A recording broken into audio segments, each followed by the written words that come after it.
France Info et France 24 présentent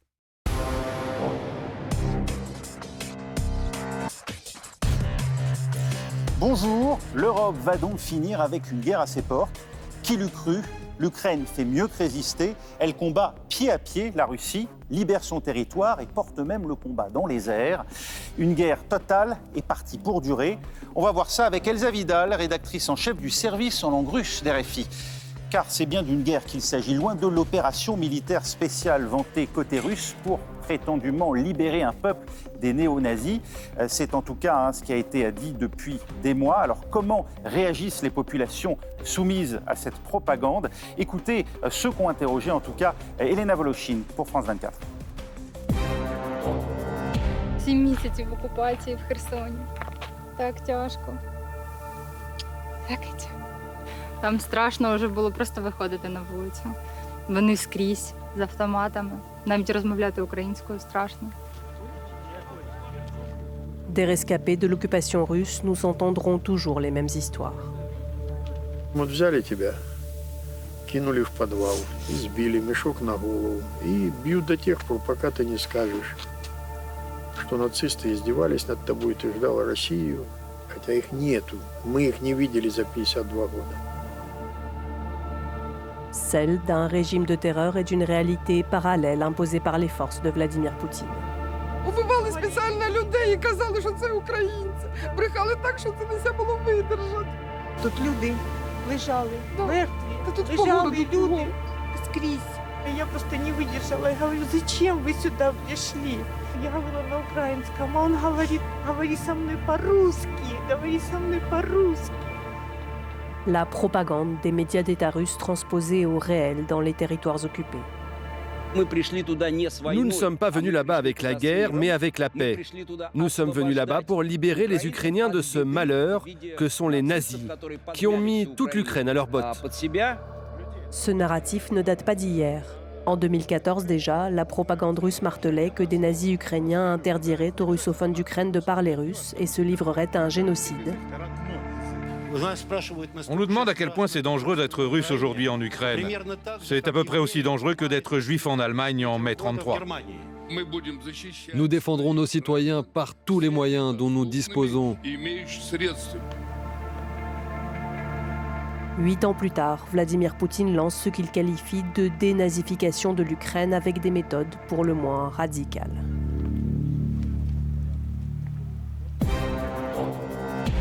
Les soldats russes, Elsa Vidal, s'opposent en libérateurs d'un peuple sous domination néo-nazie. Combien y croient vraiment?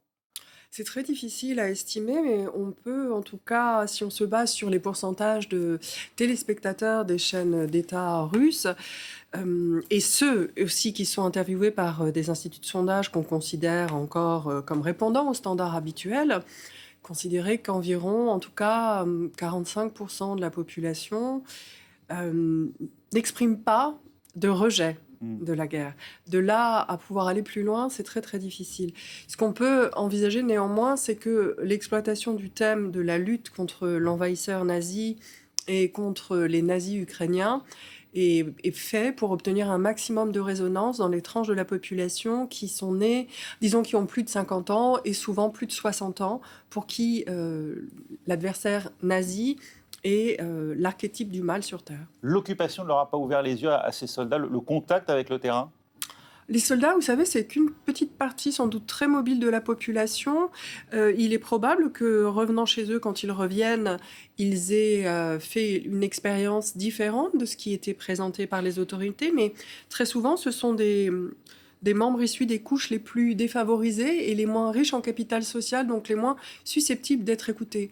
En plus, il y a un énorme tabou concernant la capacité à publiquement remettre en cause ou critiquer différentes institutions, notamment l'armée. Donc il est possible que les gens gardent pour eux ou partagent seulement avec leurs proches, ou aussi qu'ils aient été exposés à une adversité sur le terrain, qu'ils ont assimilé à de l'agressivité et non pas à de la défense. L'Ukraine ne serait qu'une simple excroissance de la Russie, dépourvue de toute légitimité en tant que nation indépendante. De quand date cette idée? Alors c'est une idée qui a quand même été promue très fortement, en fait, je dirais, dès que l'Union soviétique a été portée sur les fonds baptismaux. Alors à partir de 1917, quand on voit une première révolution s'établir avec succès en Russie, d'autres révolutions nationales ont lieu dans des pays qui, plus tard, ont été absorbés par l'Union soviétique. C'est le cas de l'Ukraine. Il y a des tentatives d'État ukrainiens, mais aussi dans d'autres régions, en Arménie, dans le Caucase, d'exister indépendamment de l'Empire russe. C'est aussi une opportunité pour eux. Et ces États ont fait long feu, ils ont été intégrés de force.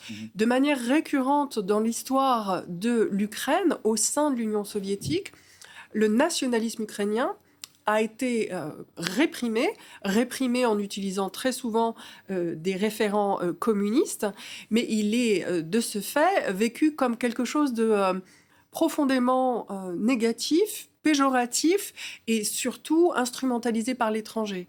Alors comment vit-on le départ des Russes dans ces villes qui ont pour certaines été occupées pendant des mois? Pauline Godard, vous qui êtes à Kherson pour France 24. Oui, Raphaël, nous nous sommes rendus à Kherson. La ville située dans le sud du pays a été occupée par les Russes pendant 9 mois et libérée le 9 novembre par les forces ukrainiennes. Les habitants, les autorités locales font tout pour enlever la moindre trace du passage de l'armée russe. La dérussification est en cours. Les habitants ne veulent surtout plus parler russe. Toutes les publicités russes dans les rues sont en train d'être arrachées. Le rouble a disparu des commerces et ce qu'il reste des produits russes est tout simplement vendu au rabais. Les autorités locales cherchent également les traîtres, les collaborateurs. Plusieurs personnes ont déjà été arrêtées et les investigations se poursuivent. D'ailleurs, il y a de grandes affiches dans la ville sur des panneaux publicitaires où il est écrit « Si vous avez des informations sur les traîtres, contactez-nous ». Il suffit de flasher un QR code. La ville est certes libre aujourd'hui, mais bombardée tous les jours par les Russes qui se trouvent de l'autre côté du fleuve, le Dniepr. La peur de sortir de chez soi à cause des Russes a donc été remplacée par la peur des bombardements. Le quotidien des habitants est également rythmé par les coupures d'eau et les coupures d'électricité. Mais la liberté n'a pas de prix, comme ils sont plusieurs à nous l'avoir confié.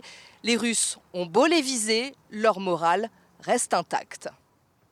Certaines de ces villes, Elsa Vidal, elles étaient divisées en 2014 entre souverainistes ukrainiens et séparatistes pro-russes. L'invasion du pays par l'armée russe a contribué à resserrer les liens en faveur de Kiev, à créer un sentiment national.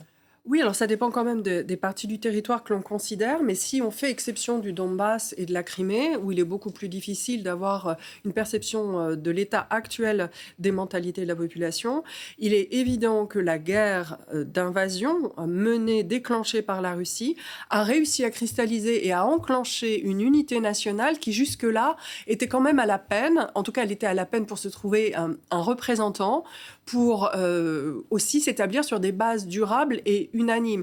On voyait un champ politique très morcelé notamment en fonction d'intérêts économiques, et ces intérêts économiques reflétaient une structuration du pays qui est le legs de la gouvernance sous influence de Moscou.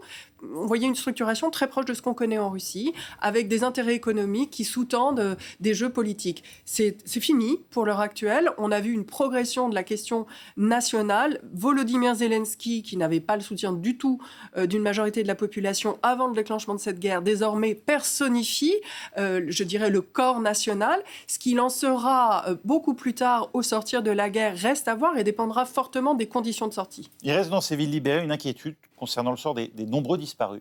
Oui, alors naturellement, les disparus, étant donné qu'on a identifié des lieux de torture ou de mauvais traitement, font l'objet d'une grande inquiétude. Il va y avoir un très long travail pour retrouver ces corps, ou les personnes, si elles ont été déplacées, qu'elles soient aujourd'hui considérées comme perdues, c'est-à-dire décédées ou déplacées, cela relève de toute façon de crimes de guerre puisqu'il s'agit de personnes civiles.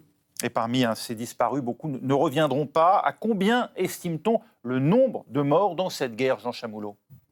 Et oui, difficile d'établir un bilan des pertes humaines alors que la guerre est encore en cours. C'est pourtant ce qu'a essayé de faire l'ONU en s'intéressant aux civils. Et parmi les civils, la majorité ukrainienne, bien sûr, 6 655 personnes auraient été tuées, 10 368 sont blessées. C'est un bilan de l'ONU, mais un bilan qui a été fait le 28 novembre. Ça, c'est pour les civils. Mais du côté des militaires, selon la Russie, d'après leur dernière déclaration officielle, il y aurait 5 937 soldats russes qui auraient été tués. On est loin, très loin des estimations données par l'Ukraine qui tous les jours publie un relevé du nombre de pertes humaines et matérielles. Selon Kiev, il y aurait déjà 92 000 soldats russes qui seraient hors de combat, c'est-à-dire blessés ou tués. 92 000 soldats hors de combat, c'est à peu près l'estimation donnée aussi par les États-Unis pour qu'il y aurait 200 000 victimes parmi les militaires, 100 000 de chaque côté. 100 000, c'est aussi le bilan dressé par l'Union européenne et par Ursula von der Leyen pour qui il y aurait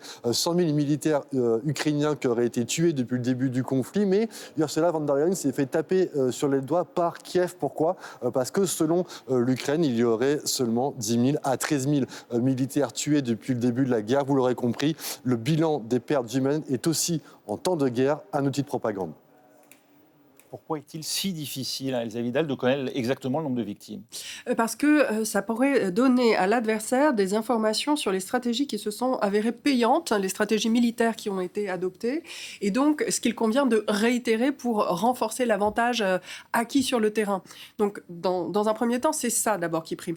Dans un deuxième temps, cette communication, elle est éminemment politique puisqu'elle contribue, si vous avez de lourdes pertes, à montrer que votre défense n'est pas efficace, que vous êtes donc face à un ennemi qui résiste plus, et c'est très important tant pour les Russes que pour les Ukrainiens. Et pour les Ukrainiens, il s'agit aussi de défendre le moral de la population. La défense du territoire ukrainien est opérée non seulement par l'armée, mais aussi par nombre de volontaires civils. En Russie, on le sait, la mobilisation et la guerre ne sont pour le moment pas véritablement au centre des préoccupations. Il n'y a pas de soutien, il n'y a pas d'élan patriote pour cette guerre. Donc si en plus on venait à découvrir qu'elle coûte énormément en sang des fils, frères et pères, alors on pourrait s'attendre à un recul encore de ce soutien. Et puis je pense qu'il y a aussi cette dimension dans la communication politique de l'Ukraine concernant ses pertes, c'est qu'elle n'entend pas que celles-ci soient rendues publiques par d'autres autorités que les autorités du pays. Donc c'est très important pour l'Ukraine d'agir de manière souveraine. C'est pour ça que Ursula von der Leyen avait a modifié sa communication puisque la partie sur les pertes ukrainiennes a été coupée de la vidéo Twitter qui restait définitivement sur les réseaux. Et puis on peut trouver ça d'un goût douteux. Des jeux vidéo s'inspirent de la guerre en Ukraine, parfois de manière très réaliste, au point que les images sont même détournées pour servir de propagande dans la désinformation à laquelle se livrent les deux pays. Exemple en images.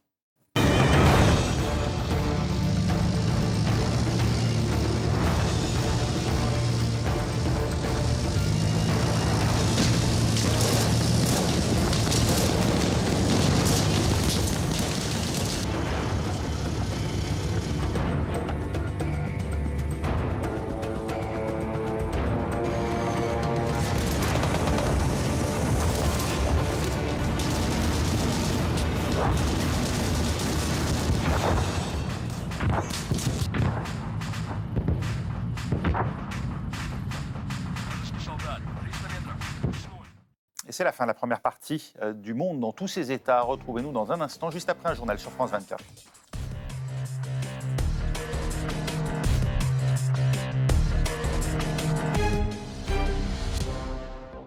France Info et France 24 présentent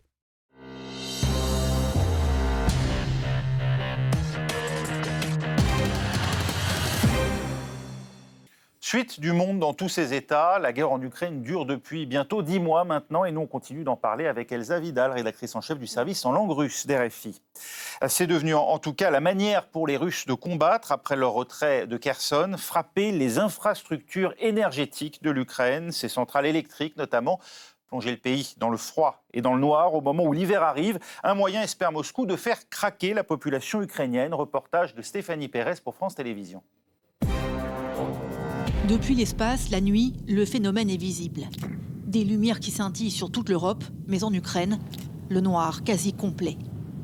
Voici vue d'un satellite américain Kiev, il y a un peu plus d'un an. Et la capitale aujourd'hui. Une nette diminution de la luminosité. Le soir, les habitants ne sont plus que des points lumineux qui se faufilent entre les immeubles. Katerina Emanchuk rentre retrouver sa famille avec son indispensable lampe frontale. Il n'y a plus rien qui fonctionne ici.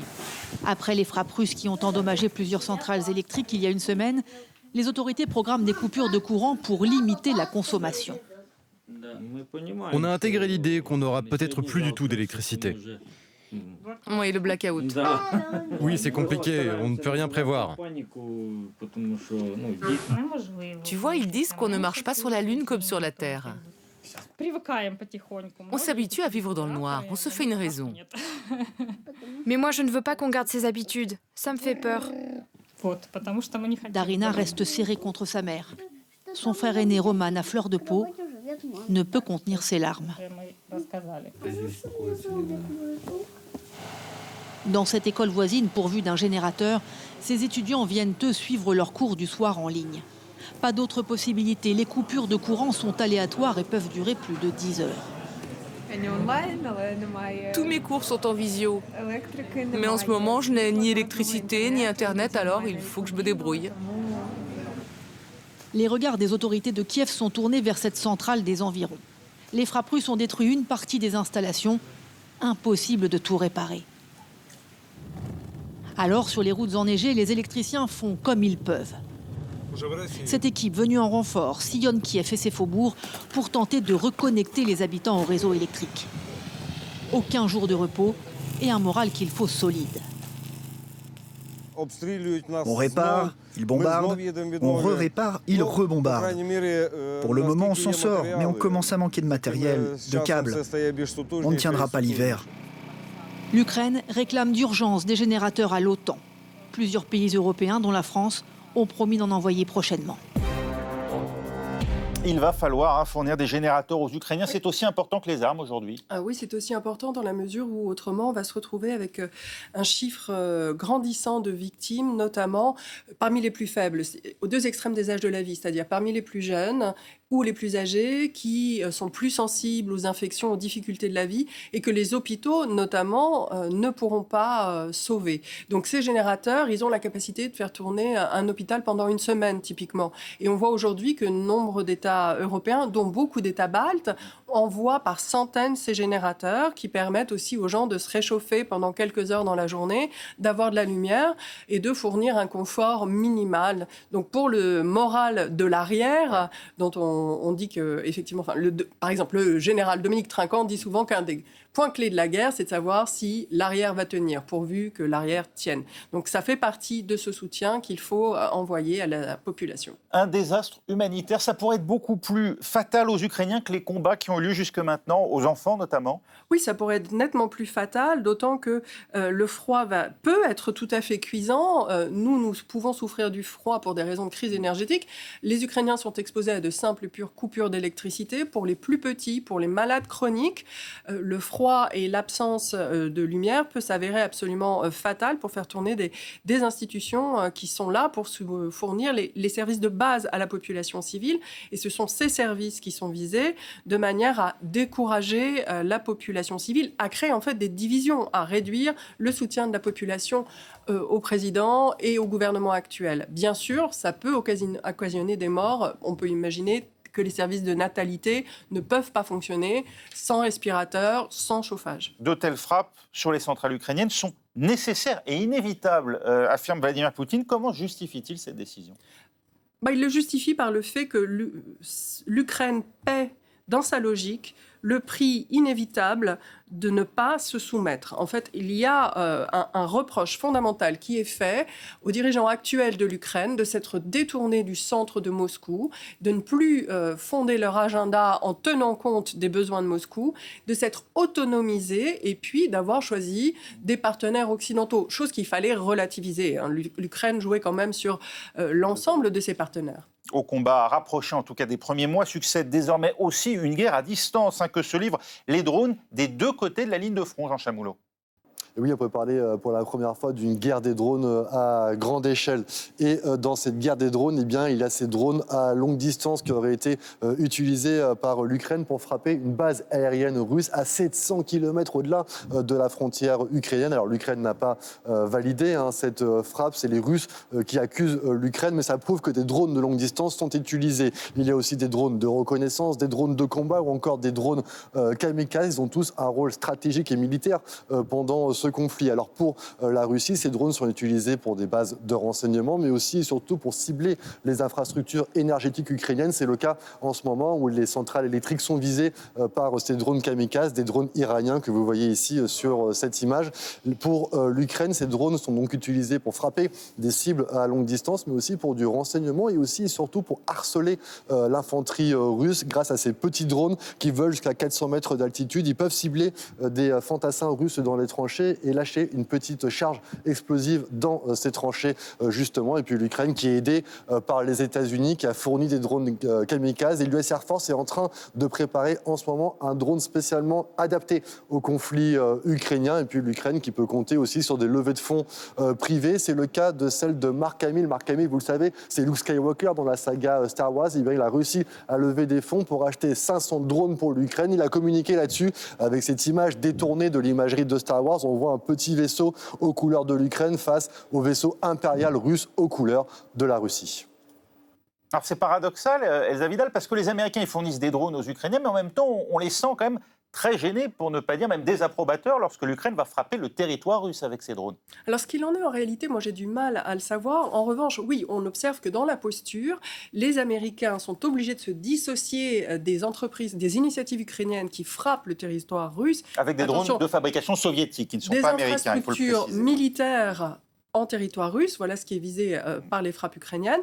Les Américains s'en dissocient de manière à ne pas emporter la responsabilité politique et à ne pas entraîner une aggravation du climat politique et des accusations qui pourraient émaner du Kremlin. Ce qu'il en est en réalité, c'est que pour le moins, ils n'empêchent pas les initiatives ukrainiennes en ce sens. C'est une phrase très sibylline.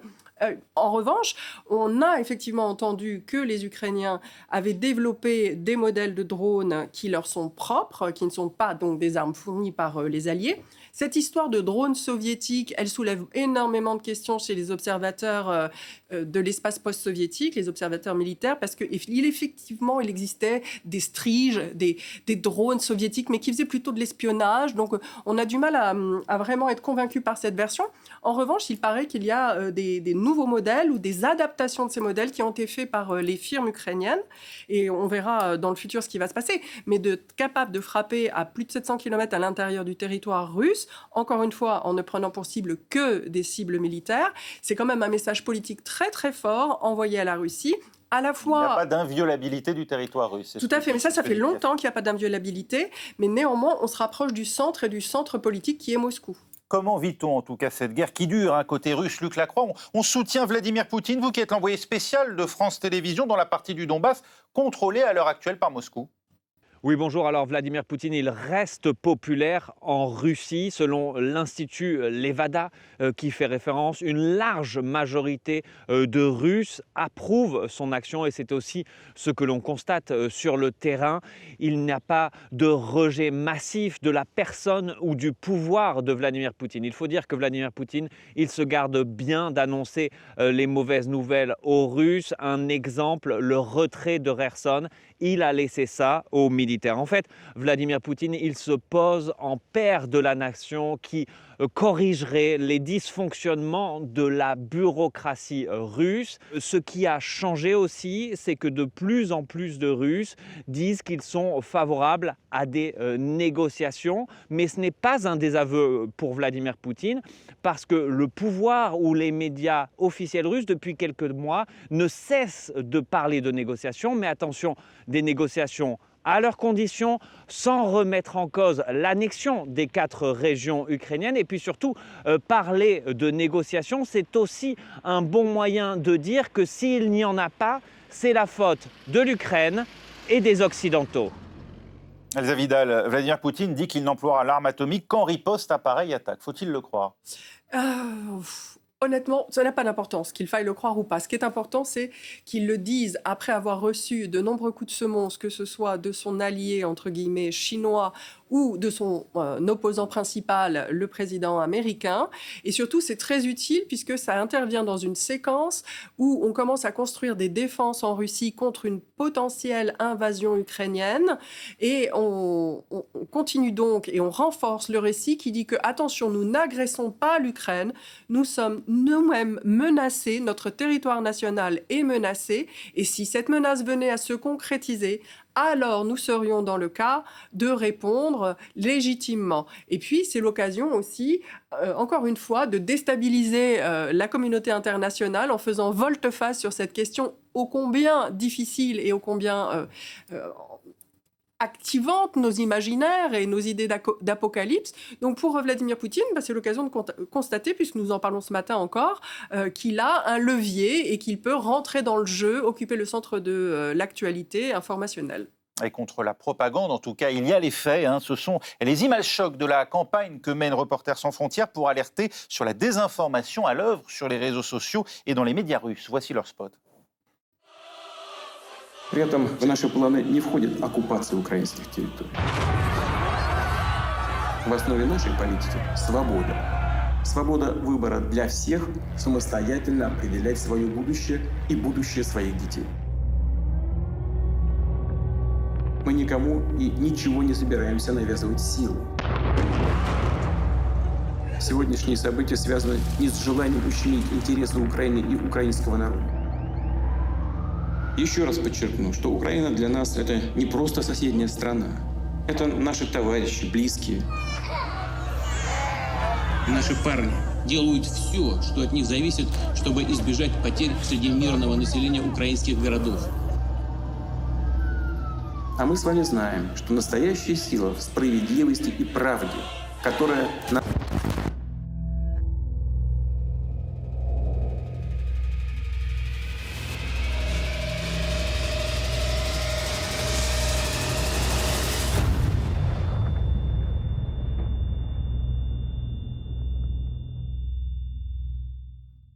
C'est important, Elsa Vidal, d'informer notamment les Russes eux-mêmes. Comment faites-vous à RFI ? On vous a suspendu la diffusion sur le territoire russe. Oui, nous avons été suspendus de diffusion. Alors, le service en langue russe que je dirige avait depuis 3 ans déjà fait cette mutation. On était passé en multimédia et donc les Russes pouvaient nous consulter, et c'est le gros de nos visiteurs, pouvaient nous consulter sur le site internet qui a été bloqué, mais grâce à RSF, nous avons tout de suite eu un site miroir et puis nous sommes passés sur Telegram, qui est le réseau social le plus utilisé par les Russes qui veulent s'informer en dépit de la censure.